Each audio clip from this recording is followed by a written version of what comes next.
Firstly, I want to thank you all for making the time to come here. I know that there have been a tremendous number of demands on your time, given the events of the last few days. I also want to begin by congratulating Հայաստանի ժողովրդին, ովքեր թիվին կալեցին աշխարհի տասնյակ առաջնորդների կառավարությամբ, մեծահոգությամբ եւ շռայլությամբ։ Ես հազվագյուտ եմ նախկինում նման բան տեսել եւ ես կարծում եմ, որ փաստաբանող ոստիկանները բոլոր նրանք, ովքեր Sabel հյուրերին իրոք դրված արժանի են։ Գովասանքը սակայն չեմ կարող ուղղել ես թե պարոն Փաշինյանը ինչպես խոսքի տվեց պարոն Ալիևին եւ պարոն Ալիևը նկարագրեց քրիստոնյա հատակներին որպես պատերազմական հանցագործների եւ պահանջեց, որ եվրոպական քաղաքական համայնքի աջակցական ժողովը անցկացվի Ադրբեջանում։ Երկիր, որը բռնապետության ներկա է։ Ինչը հետաքրքիր է, որովհետեւ կարելի է ասել, որ Հայաստանը այսօրվա դրությամբ իրավունքի կերակայություն չունեցող երկիր է։ Եվ ավտորիտար վիճակում է։ Քաղաքական հակառակորդները բանտարկվում են կամ տնային կալանքի ներքո են, եկեղեցին հարձակման ներքո է, քաղաքական հարթակը Փաշինյանի միտված է Հայաստանի Սարքելական Սուրբ եկեղեցու ոչնչացմանը, ինչը հակասում է միջազգային իրավունքին, ինչը հակասում է եվրոպական իրավունքին։ Եվ պիտի շատ պարզ ասեմ, հակասում է նաև Հայաստանի Եվրոպական միության համաձայնագրին։ Գործընկերության համաձայնագիր կա, որը երաշխավորում է Հայաստանին, որ Եվրամիությունը կաջակցի ինչպես է հավաքների ազատությունը, իրավունքի կերակայությունը, բայց Եվրամիությունը նպատակահարմար չգտավ անգամ մեկնաբանություն անել իրավունքի կերակայության այն բացարձակ խախտումների մասին, որոնք ամեն օր են տեղի ունենում Հայաստանում։ Շատ շատերն են ինձ հարցրել, ինչ տպավորություն ունեմ Եվրոպական քաղաքական համայնքի գագաթնաժողովից, որն այստեղ անցկացվեց։ Պիտի մեկ բան ասեմ։ Գերեք, ավարտեցիք, պատրաստ եք դուք։ Ուրախ եմ կանգ առնել, եթե կարիք կա։ Պատրաստ եք։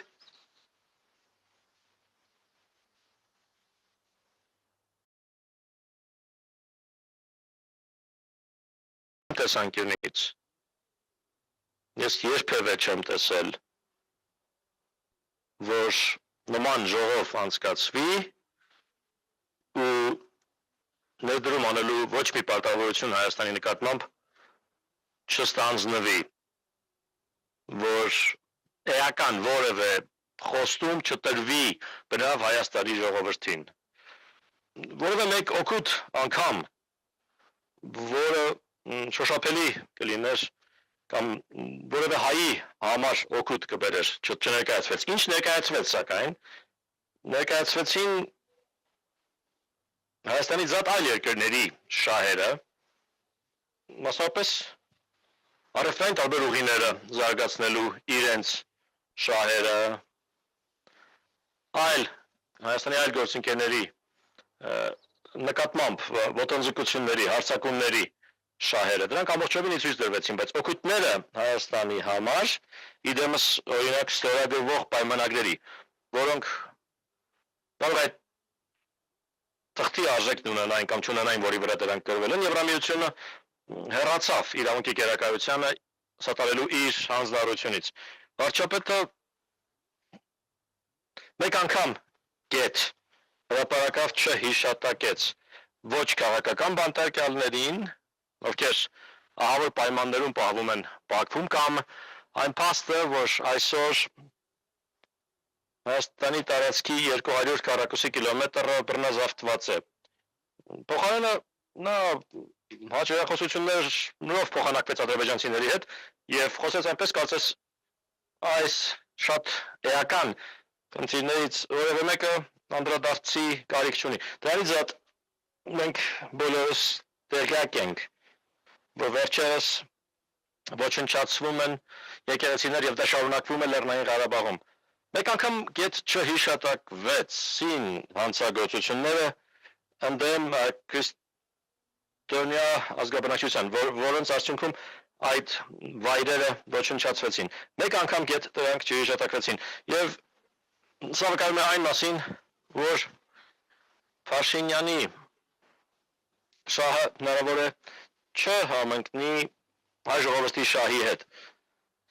Փոխարենը Փաշինյանը հայելապատ դահլիճ է կառուցել, շատ նման երկուշաբթի, երեքշաբթի օրվա մեր տեսածներին։ Հայելապատ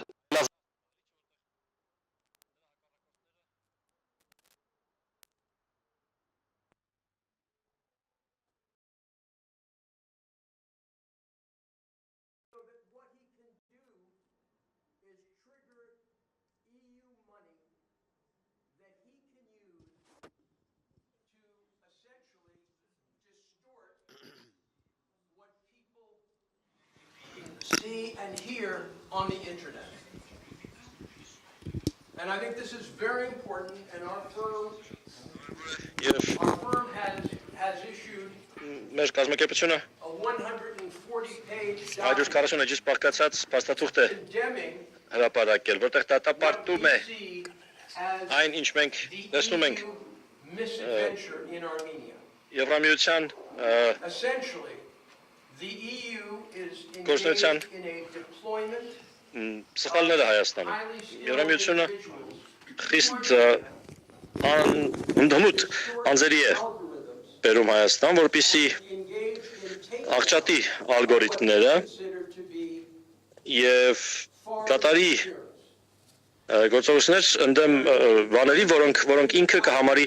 օտարերկրյա միջամտություն։ 28 էջանոց փաստաթղթում սա նկարագրված է։ Այդ փաստաթուղթը գաղտնի է, չի հրապարակվում, չի ներկայացվում Of the political community. քաղաքական համայնքի այլ անդամներին, այսինքն միայն կառավարությունն է Experts. կարողանալու այդ փորձագետներին ցույցում տալ, թե ինչն է Ladies and gentlemen, արգելափակվելու, իսկ ինչը ոչ։ Տիկնակ եւ բռնեք, դա ժողովրդավարություն չէ, դա ընտրությունների նկատմամբ միջամտություն է։ in fact, the United States Փաստացի Ամերիկայի Միացյալ Նահանգների կոնգրեսն է ասել, որ the book on election Եվրոպան է ընտրությունների միջամտության գրքի հեղինակը, խոսելով այլ երկրներում այլ ընտրությունների մասին, բայց նույն մատնահետքը, նույն ձեռագիրը տեսնում ենք Հայաստանում եւ ես կոչ եմ անում հայ ժողովրդին get out and vote. Because գնալու եւ քվեարկելու, քանի որ ակնհայտ է, որ the Europeans եվրոպացիների շահն է Pashinyan իրենց համոզմունքով ապահովելու Փաշինյանի պաշտոնավարման հաջորդ ժամկետը։ Պարոն Փաշինյանի հետ իրականացված նախընտրական քարոզությունից մինչև այդ հիբրիդային թիմը, որն իրենք ուղարկել են Հայաստան, մինչև as to the fact մեկնաբանությունների բացակայությունն այն փաստի շուրջ, որ իմ նստահորտը ընդդիմության հիմնական առաջնորդներից մեկը իրավունք չի ստանում նախընտրական քարոզություն իրականացնելու, Եվրոպան բարձորոշ ցույց տվեց իր ընտրությունը, եւ դա ճիշտ ընտրություն չէ Հայաստանի համար։ and I say that Ես ասում եմ, months studying the situation ամիսներ շարունակ ուսումնասիրած լինելով իրավիճակը Հայաստանում։ Եվ շատ ակնհայտ է, որ մենք մի իրավիճակում ենք, որում poverty, the economic աղքատությունը, Armenia, Հայաստանի տնտեսական ցուցանիշները չեն տեղաշարժվում, սակայն մշտապես Փաշինյանը հարցակումների է ենթարկում բոլոր նրանց, ովքեր կարող են ձեռնոց նետել իր ավտոկրատ վերահսկողությանը, նա Armenia. իրական Հայաստան հայեցակարգն է առաջ քաշել Real Armenia իսկ իրական Հայաստանը հաստատի Հայաստանը չէ, որովհետև այդ ամբողջը նրա մտքում է ձևակերպված, քանի որ նա մոռանում է Լեռնային Ղարաբաղի մասին, նա մոռանում է եկեղեցու մասին, որն ուզում է վերակառուցել։ Նա երկիրը նորովի է նախագծում, որ համապատասխանի Ադրբեջանի կառավարության ցանկություններին եւ նախընտրություններին եւ ԱՄՆ-ի կառավարության ցանկություններին եւ ընդ որում սա այն հազվագյուտ ժամանակներից է աշխարհի պատմության մեջ, որ երբևէ տեսել ենք, որ քաղաքական առաջնորդը այսքան բացասական վարվի իր ժողովրդի պատմության մշակույթի եւ կրոնի նկատմամբ։ Սա մի բան է, որը նրա քաղաքական կուսակցությունը տանելու է տասնամյակներ շարունակ։ Այդ կերպ լքել իրական եւ կարևոր շահերը հայ ժողովրդի։ Եվ ես ցանկանում եմ հետեւյալն ասել. Արևմուտքում մենք դատապարտել ենք Ռուսաստանի Դաշնությանը, քանիցս դատապարտել ենք օտարերկրյա գործակալների մասին օրենք։ Դա օրենք է Ռուսաստանում, որով պահանջվում է, որ նրանք, ովքեր որևէ կապ ունեն արևմուտքի հետ, պարտավոր են պետք է խարանվեն։ Իսկ արևմուտքում մենք նույն վարքագիծն ենք ցուցաբերում, երբ մենք մարդկանց անվանում ենք ռուսամետ։ Սա փորձ է խարանելու ընդդիմությանը, երբ իրականում այդ անձանցից շատերը պարզապես մարդիկ են, ովքեր հավատում են, որ շահերը բազմաբևեռ պիտի լինեն, եւ Հայաստանը պարտավոր է բազմաբևեռ շահերի հետամուտ լինել, ունենալ բարիդրացիական կապեր Եվրամիության հետ, Ամերիկայի Միացյալ Նահանգների հետ, Թուրքիայի եւ այլ երկրների հետ։ Սակայն գաղափարը նա չէ, որ երկբևեռ այսպիսի ընտրություն ներկայացվի արևելքի եւ արևմուտքի միջեւ։ Գաղափարն այն է, որ օգուտներ կաղվեն երկրի կապերից, հարաբերություններից, այնպես կաղվեն, որ Հայաստանի ժողովուրդը զգա իրենց կամ իր մաշկի վրա տեսնի կտրուկ փոփոխությունները, որոնք կարող են տեղի ունենալ այն դեպքում, երբ ես քաջ գիտեմ իմ ըստահոշտը Սամվել Կարապետյանը, այնպիսի մարդ է, որ ով ունի այդ կոնտակտները, այդ կապերը, ով ունի այդ ձևավորած այդպիսի հարաբերություններ եւ մարդ է, ով գործարար եւ բարոյական կյանքում հաջողության է հասել։ Իմիջիայլոց քաղաքականություն մուտք գործելու նրա միակ պատճառը եղավ հետևանքն այն եկեղեցու նկատմամբ բացարձակ ապօրինի հարձակման եւ նրան բանտարկելը նրան շատ ժամանակ տվեց, որ նա մտածի եւ տեսնի, գիտակցի, թե ինչքան կարևոր է ինչ որ բաներ անել Հայաստանի համար հետագա մի քանի տարիներին, որպեսզի դուրս գա այս ահավոր ընտրությունից, որը պարտադրվում, թելադրվում է Հայաստանին։ Ընդ որում ես ցանկանում եմ կրկին ընդգծել հետևյալը։ Ընդգծել, որ պատմությունը ժխտելը, պատանդների իրողությունը ժխտելը, այն փաստը, որ ոչ ոք պատրաստ չեղավ դա առաջ քաշել, վախենալով պարոն Ալիևի փխրուն էգոից եւ կառնվածքից, դա արտարացում չէ, դա ընդամենը վկայում է քաղաքական վախկոտության մասին, իրեմս պարոն Փաշինյանի։ Ես տարեց մարդ եմ եւ այս իրավիճակը ինձ հիշեցնում է այն ժամանակը, երբ իրանցիները պատանդներ վերցրեցին մի քանի տասնամյակ առաջ Ջիմի Քարտերի նախագահության օրոք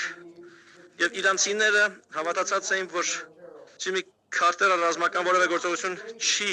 կատարի, բայց երբ Ռոնալդ Ռեյգանը հզոր անձ եկավ դարձավ նախագահ, իրենք ժամերի ընթացքում պատանդներին ազատ արձակեցին։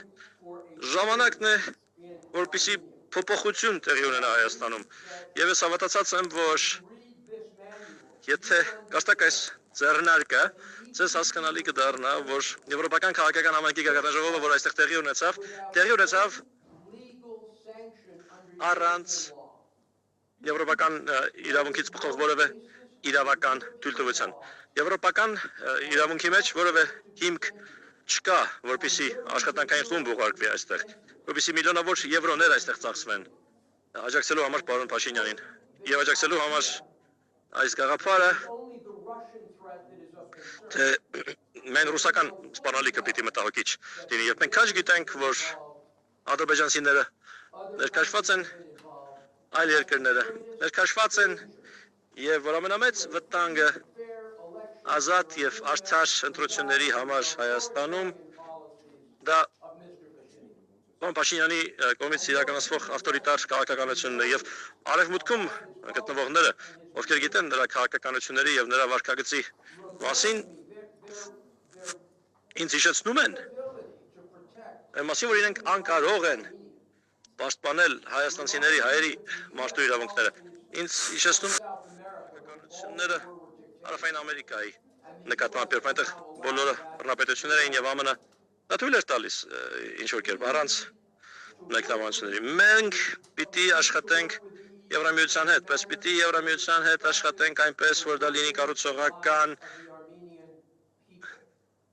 ժողովրդի աշխատանքային կյանքը չխաթարվի եւ ես կարծում եմ խիստ կարեւոր է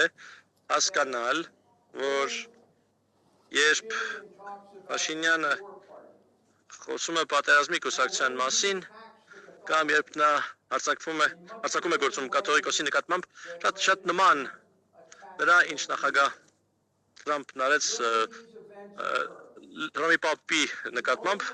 Լեոնի, երբ այսպիսի դեպքեր են լինում, միակ տարբերակը հայերի համար իրենց եկեղեցին պաշտպանելու եւ իրենց ժողովրդին պաշտպանելու դա հենց գնալ եւ քվեարկելն է։ Եվ դա իրավական տեսանկյունից այս միջոցառման կարևորագույն ուղերձներից մեկն է։ Եթե ուղերձը որևէ բան տվել է, ապա ես հույս ունեմ եւ աղոթում եմ, որ բարձրացել է հայերի քաղաքական գիտակցությունը այն հարցում, որ հաջորդ ընտրությունը գոյաբանական է եւ կենսական իրենց ապագայի համար։ Շատ շնորհակալություն, ես ուրախ կլինեմ ցանկացած ձեր հարցերի պատասխանել, խնդրեմ։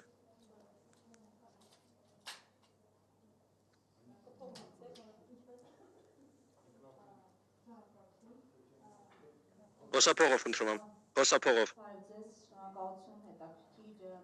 մեկնաբանության համար եւ զեկույցն էլ բավականին ծավալ ունենախ հետաքրքիր է արդյոք այս զեկույցը փոխանցվել է միջազգային կառույցներին եւ հաշվի առնելով, որ այս պահին ձեր պաշտպանյալը Սամվել Կարապետյանը Հայաստանի իշխանությունների կողմից թիրախավորվում է որպես Ռուսաստանի, այսպես ասած, թեկնածու, արդյոք փորձել եք այդ պատկերացումները օգտվելով առիթից այս եվրոպացիների ներկայությունից տեղ հասցնել, որ դրանք թյուր են կամ թյուր ըմբռնում են, ինչպես դուք եք նշում։ Իսկ ինչ վերաբերում է միջամտություններին, Մակրոնը արձագանքել է հենց սեփական տեղացի լրագրողի հարցին միջամտության վերաբերյալ, նշելով, որ դա ամենևին միջամտություն չի, իրենք են անում, այլ աջակցություն դիմակայելու միջամտություններին։ Այս երկու բարձրաբանում են, խնդրեմ։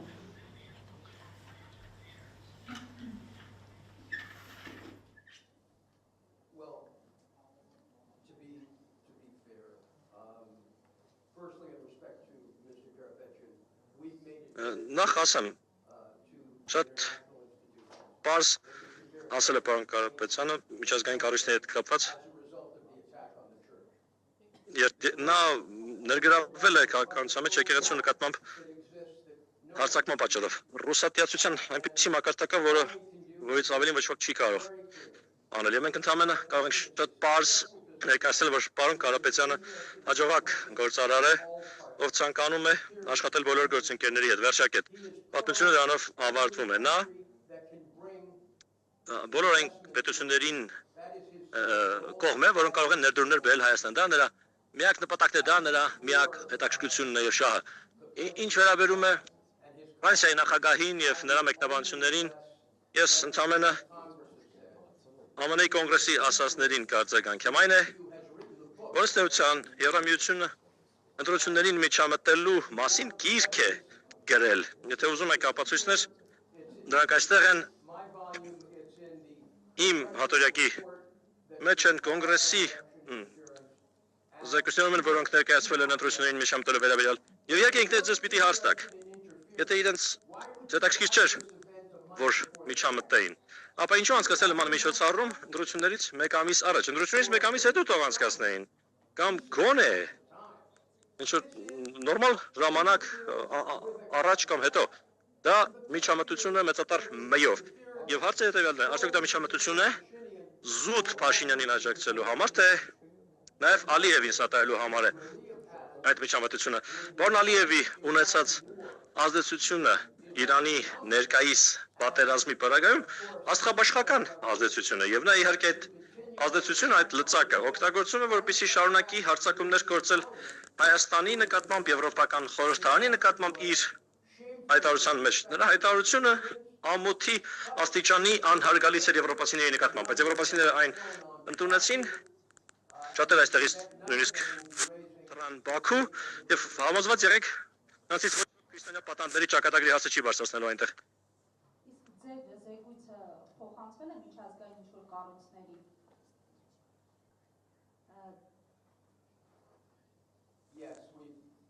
Այո ամենը հաղորդագրություն ենք ունեցել եւ այն լայն տարածում է գտել լայնորեն տարածել ենք այն այո միանշանակ այո այլ հարցեր Վերջին շրջանում հայաստանյան իրավապահ կառույցները, մասնավորապես հակակոռուպցիոն կոմիտեն, ձայնագրություններ է հրապարակում, որոնք վերաբերվում են ենթադրաբար վերագրվում են ուժեղ Հայաստան կուսակցությանը, նրա անդամներին, նշելով, որ ենթադրաբար ընտրակաշառքի բարեգործության օրենքի խախտում է տեղի ունենում, ինչ արձագանք ունեք ընդհանրապես մեկնաբանություն այս հարցի շուրջ, բացի այդ վերջին շրջանում հայաստանյան այլ ընդդիմադիր ուժեր պարբերաբար ահազանգում են, որ իրավապահները թիրախավորում են իրենց համակիներին եւ գաղտնալսումներ են իրականացնում։ Այս գործընթացը գաղտնալսումների ինչպես եք դուք մեկնաբանում հաշվի առնելով այս նախընտրական գործընթացները։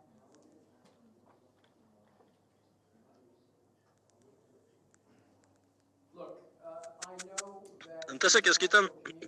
թե միջազգային հանրությունը քաջատեղյակ է գաղտնալսումների մասին, որոնք Փաշինյանի ուժերը իրականացնում են։ Ես գիտեմ, որ բոլոր այդ գործողությունները կապված են ավտորիտար չարաշահումների ստանդարտ ձեռնարկի հետ եւ վարչական ռեսուրսների, պետության վարչական ռեսուրսների չարաշահման հետ իշահ սեփական տեխնացուի ես չեմ պատրաստվում առանձին ձայնագրությունների մասին մեկնաբանություն անել, բայց ինձ ասել են, որ դրանք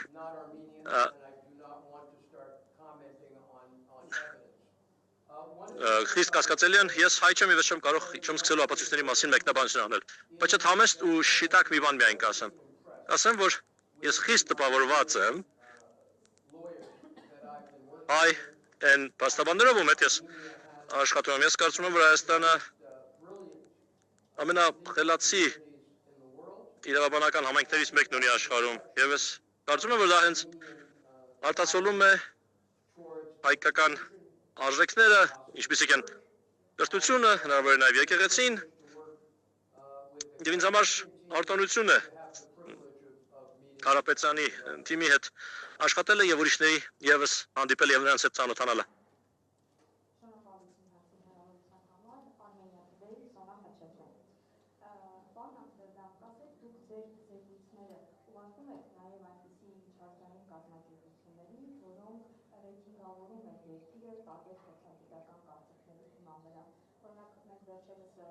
Կարդալով լրագրողներ արտասահմանների ընկերության զեկույցը տեսանք, որ խոսքի ազատության բնագավառում Հայաստանը 16 միավորով հետընթաց գրանցել։ Եվ այս համատեքստում, երբ որ հարցը դուրս է գալիս տվյալ երկրի, այս դեպքում Հայաստանի արդարադատության դիրքից եւ մարդը ստիպված է իր արդարադատություն փնտրել առնի երկրի սահմաններից դուրս, ինչպիսի ազդեցություն է ունենում սա տվյալ երկրի ռեյտինգի վրա։ Սա իմ առաջին հարցն էր եւ վերջին շրջանում մեդիատիրություն, հասարակության խոսություն, քաղաքական խոսություն նաեւ մեծ չափով խոսքի ատելություն են գեներացնում։ Հատկապես նախընտրական շրջանում ենք գտնվում, սա ինչպիսի ազդեցություն կարող է ունենալ կարծիքի ձևավորման վրա եւ ինչ իրավունքի խախտում է իրենից ներկայացնում միջազգային իրավունքի տեսակետից եւ ցույց տվեք իմ վերջին երրորդ հարցը կասեք միջազգային ատյաններում քննվող գործերից, համանման գործերից, Սամվել Կարապետյանի գործը որի հետ կհամեմատեք, ինչպիսի երկ է ունեցել այդ դատական գործը եւ ձեր սպասելիքները Սամվել Կարապետյանի դատական գործընթացից։ Շատ շնորհակալություն։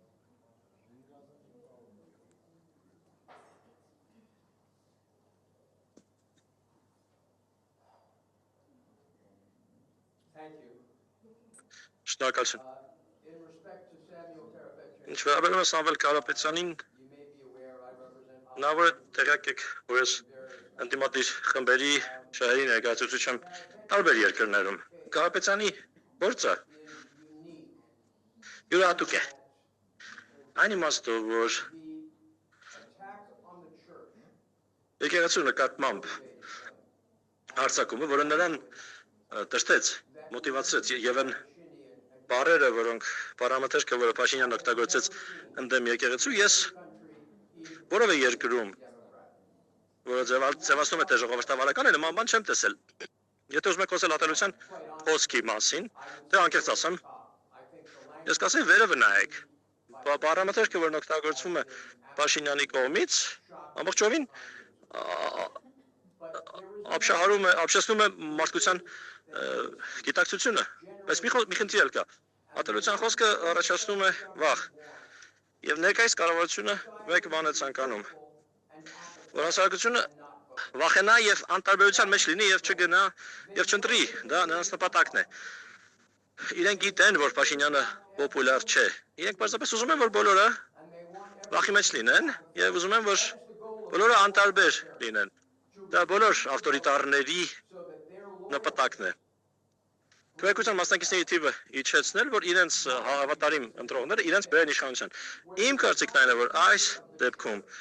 երբ եկեղեցու ողջ ապագան է վտանգված, մարդիկ մոտիվացված կլինեն եւ կգնան եւ կքվեարկեն։ in respect to ratings. Ինչ վերաբերում է ռեյթինգներին, We were shocked by the recent մենք ապշած էինք տեսնելով վերջին dramatic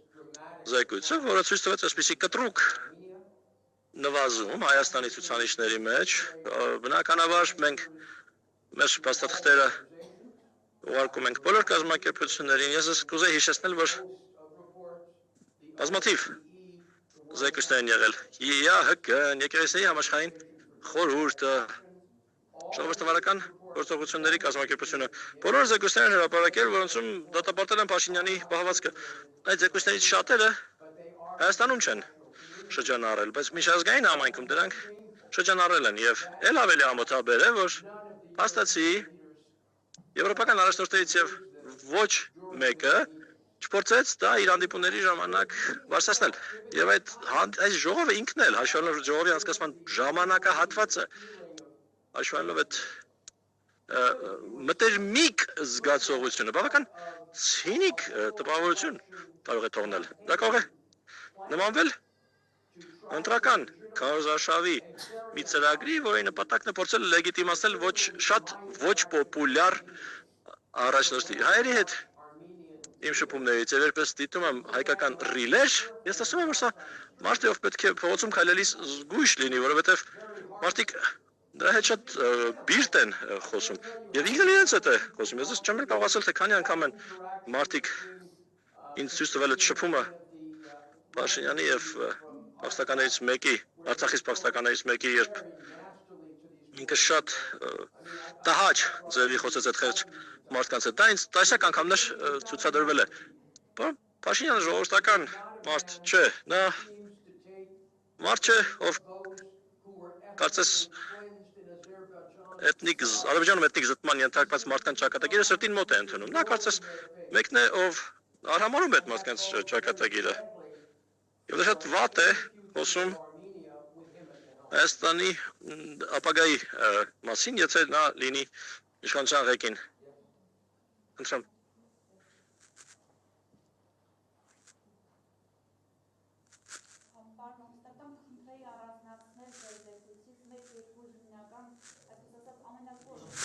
Ընտրական գործընթացի, որոնք դուք առանձնացրել եք եւ որոնք կարող են նաեւ իրավական հետևանք ունենալ, նաեւ միջազգային իրավունքի առումով։ Շնորհակալություն։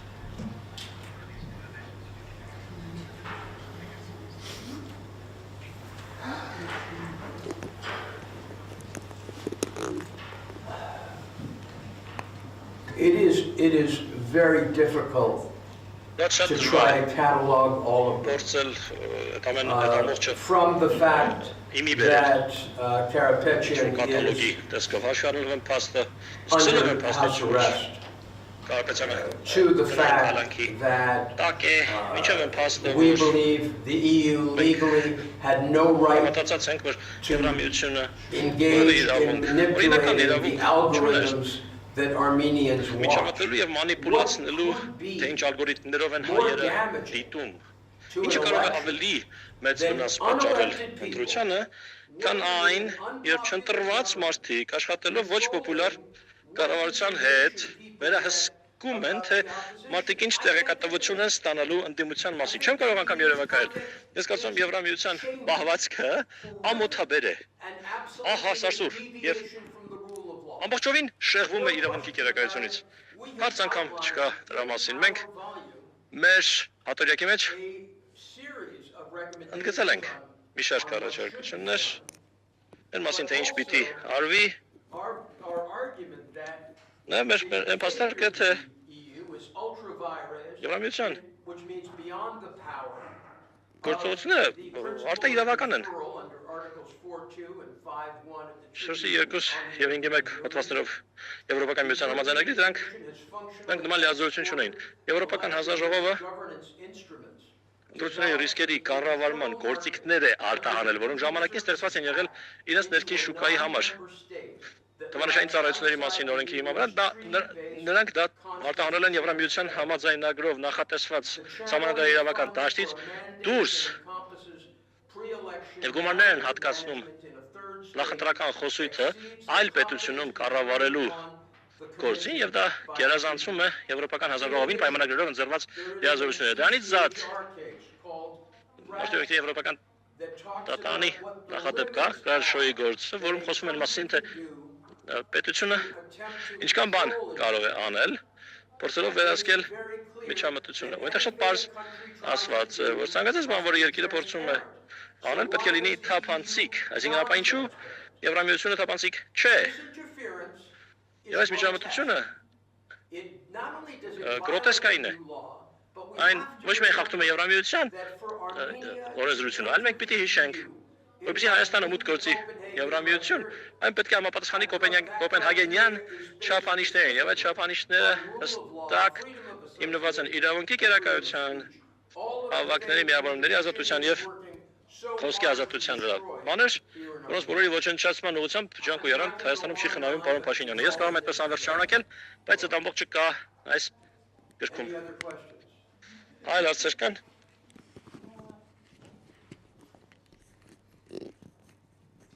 Էմմա Հովսեփյան, Հայք Նյուզ, մենք ունենք հետևյալ իրավիճակը, երբ անհավասար մրցակցային պայմաններ են ստեղծվել իշխանության եւ ընդդիմության համար, իշխանությունը ամեն կերպ փորձում է թիրախավորել ընդդիմադիրներին, մասնավորապես Սամվել Կարապետյանին, Արթուր Ավետիսյանին,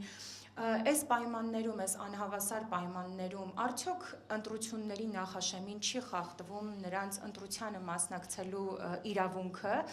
եւ եթե մենք խոսում ենք տեղական մարմիններից մեր հույսը կտրելու մասին, ինչ հույս պետք է ունենանք միջազգային այլ կառույցներից հաշվի առնելով հավաքական արևմուտքի վերաբերմունքը եւ կամայական վերաբերմունքը Սա առաջին հարցը եւ երկրորդ հարցը վերջերս հրապարակվեց Էմանուել Մակրոնի հարցազրույցներից մեկը, որը արվել էր 2 տարի առաջ, ինքը հետը խոսում է, որ ինքը հորդորել է Փաշինյանին հանձնել Արցախը, քանի որ Արցախում կային ռուսական զինվորներ եւ ռուսները պետք է դուրս գային Արցախից։ Այդ հարցազրույցում Մակրոնը Արցախը անվանում է տարածք, որը գտնվում է Ադրբեջանի սրտում։ Կխնդրեմ ասեք, արդյոք այսպես չի անտեսվում հայ ժողովուրդը, հայ ազգը, մասնավորապես մեր արցախահայերը, այն 120,000 հայերը, ովքեր այսօր մնացել են անհայրենիք, եւ այսօր Հայաստան գալով բարձր ամբիոնից խոսում է տարածքային ամբողջականությունից, Հայաստանի ինքնիշխանությունից, Հայաստանը ինչպես պետք է հավատա ոչ միայն Մակրոնին, այլ նաեւ Եվրամիությունը, Եվրոպան ներկայացնող այլ ներկայացուցիչներին։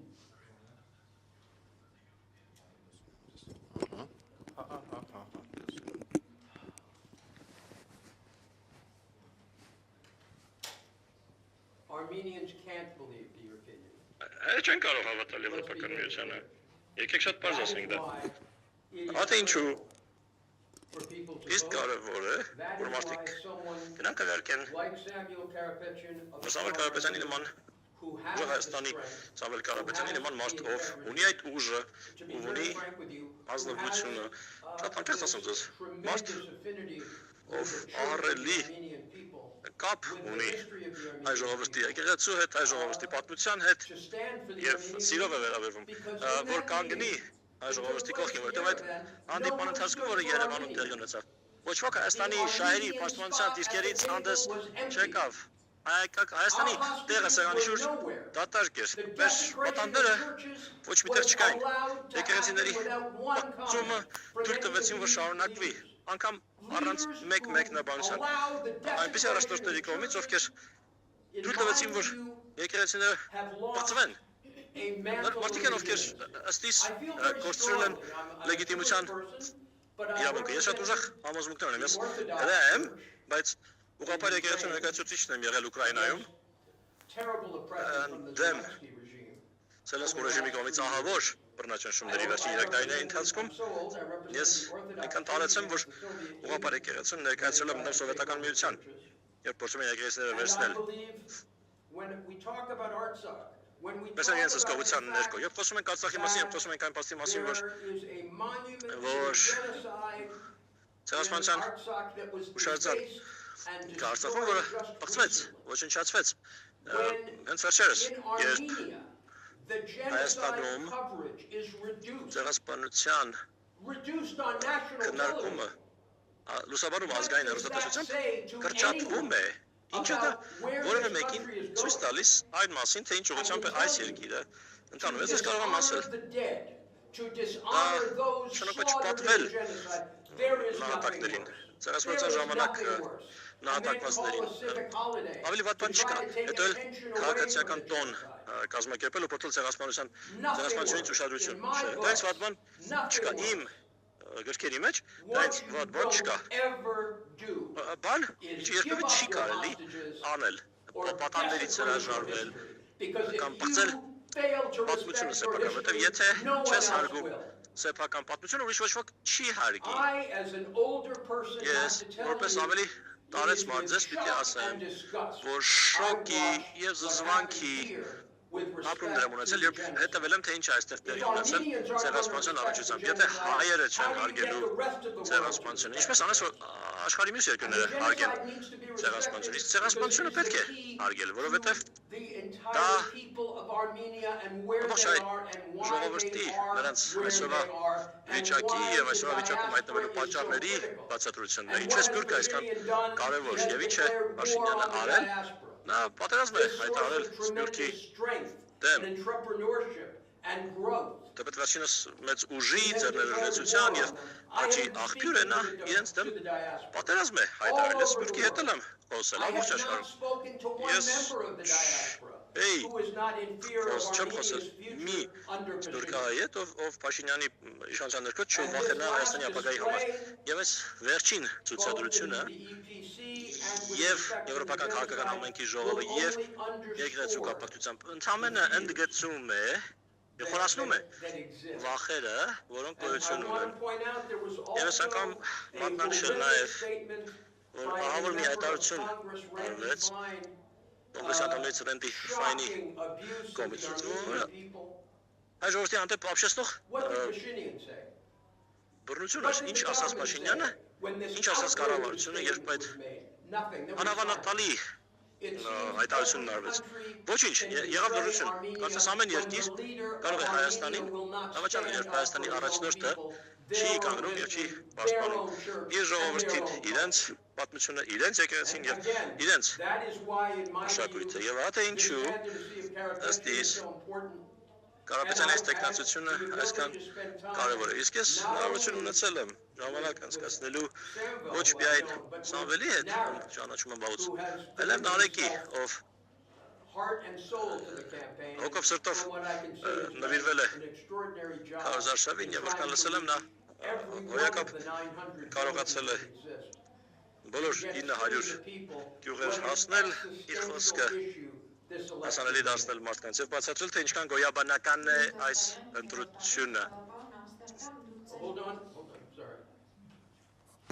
Go ahead. Պարոն Ամստերդամ, դուք ձեր խոսքում մանրակրկիտ ներկայացրիք, որ եվրոպացի պաշտոնյաների այցի ֆոնին բավականին անտեսված է եղել հայ քաղբանտարկյալների հարցը։ Բացի նրանից, որ եվրոպացիների նպատակն է բացահայտ աջակցություն ցույց տալ Հայաստանի իշխանությանը, արդյոք այստեղ միջազգային իրավունքի հարցը չէ, արդյոք այստեղից չեն կարող հետևություն անել, որ մարդու իրավունքները, որոնց մասին պարբերաբար աղմկում են եվրոպացիները, հիմա պարզապես աշխարհում գոյություն չունեն։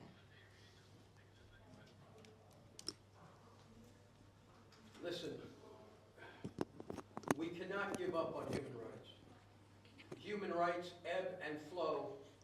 Մարդու իրավունքներից մենք չենք կարող հրաժարվել, դրանք եղել են եւ կան պատմության մեջ եւ հասարակության մեջ։ Ես կարծում եմ հին ընկերներից մեկն է Մորենո Կամպոն, ով բարձրաձայնում է պարբերաբար խոսում է Լեռնային Ղարաբաղի մասին։ Ինչպես գիտեք, բացասական վճիռ որոշում եղավ ՄԱԿ-ում քաղաքական բանտարկյալներից մեկի վերաբերյալ ու իմ հասկանալով բավական շատ են, բավական փորձված իրավաբանները, ովքեր ՄԱԿ-ի հանձնախմբի նկատմամբ սկսեցին հարձակվում, քանի որ համարվում է, որ այդ հանձնախմբի կազմում կա կողմնակալ մեկը։ Ես խորապես հավատացած եմ։ Մարդու իրավունքները ոչ միայն գոյություն ունեն, այլ միայն դրանցից մենք կարող ենք բռնվել։ Մենք պիտի կառավարություններից պատասխան եւ հաշվետվություն պահանջենք, երբ վերջիններս իրենց իսկ օրենքներին չեն հետևում։ Երբ նման շոու է լինում, ինչպեսին եղավ Երևանում, այսպեսի աշխատանք, որը ցույց է տալիս, որ դա աշխարհ քաղաքական խաղ է, որը որևէ կապ չուներ Հայաստանի ժողովրդի շահերի հետ։ Զելենսկին ձեր շահերի համար չէր այստեղ։ Նա իր շահերի համար էր, իր օգուտների համար էր այստեղ եւ նույնը որը մյուս քաղաքական գործիչների բարակամ հավատացեք ինձ։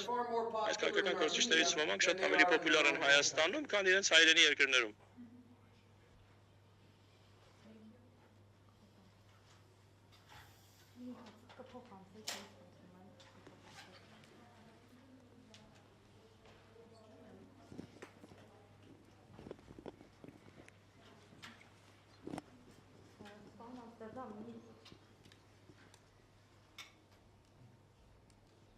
Շնորհակալություն։ Պարոն Ամստերդամի ճշգրտող հարց։ Դուք ասացիք, որ Սամվել Կարապետյանի գործը որպես այդպիսին եզակի է։ Այս դեպքում որպես փորձավոր մասնագետ, ինչ հանգուցալուծում եք ենթադրում եւ արդյոք այդ գործը հանգուցալուծվելուց հետո արդեն նոր միջադեպային իրականություն պետք է դառնա միջազգային արդարադատության մեջ։ Կխնդրեմ բարձրաբանեք այս մասով։